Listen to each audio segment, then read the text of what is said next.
د ژوند په دوه ورځې غولونکې رڼا پسې د مرګ تیاره راتلونکې ده. هوکې مسلمانه وروره، هغه ورځ راتلونکې ده چې د غیبي نړۍ پردې لرې او ستا د سترګو په وړاندې راښکاره شي.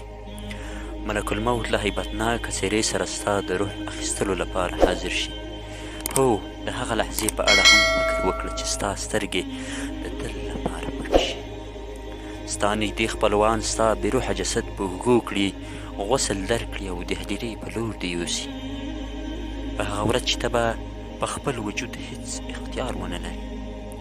په هغه ورځ به تا ستا مور، پلار، ورونه، خویندې، خپلوان، دوستان، حتی ستا اولادونه او میرمن چې په هره سخته کې به در سره وو بلکل یوازې پرېږدي.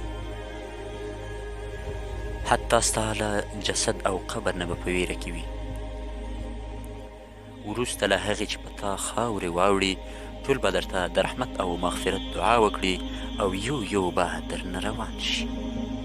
کرار کرار به دې ټول هیر کړي او داسې وخت به راشي چې هیڅ انسان به نه درپسې ژاړي. یوازې ته او ستا اعمال به وي.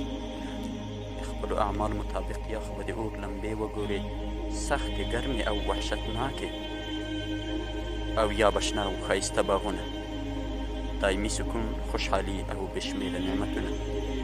وای د هغو په حال چې ژوند یې د الله جل جلاله په نافرمانۍ کې تېر کړی، او خوښي دې وي د هغو په حال چې د الله د رضا پرته یې د هېچ چا پروا نه وي ساتلې.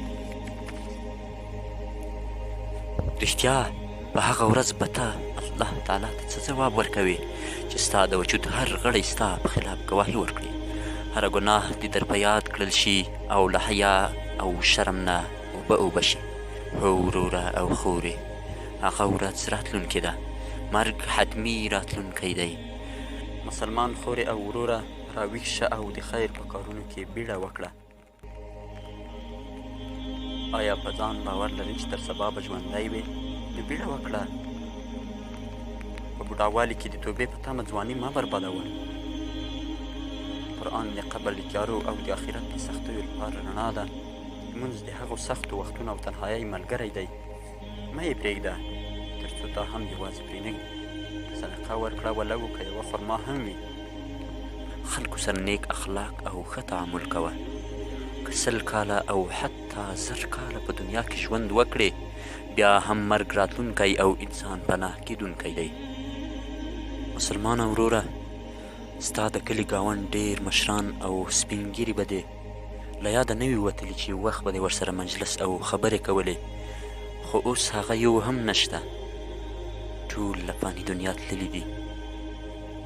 ای غافل انسانه، اوس هم وخت لرې تر څو خپل رب ته ور وګرځې.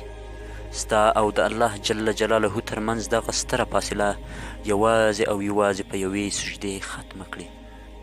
کیدای شي الله جل جلاله ستا د دغې سجدې په وجه ستا ټول ګناهونه درته وبخښي او تا ته د رحمت په نظر وګوري. هېڅکله هم مرګ له یاده مه باسئ او د دنیا په عیش او عشرت کې دومره مه ډوبېږئ چې تاسو د آخرت له عذابونو او د آخرت له خوندونو څخه غافله کړي. السلام علیکم ورحمة الله وبرکاته.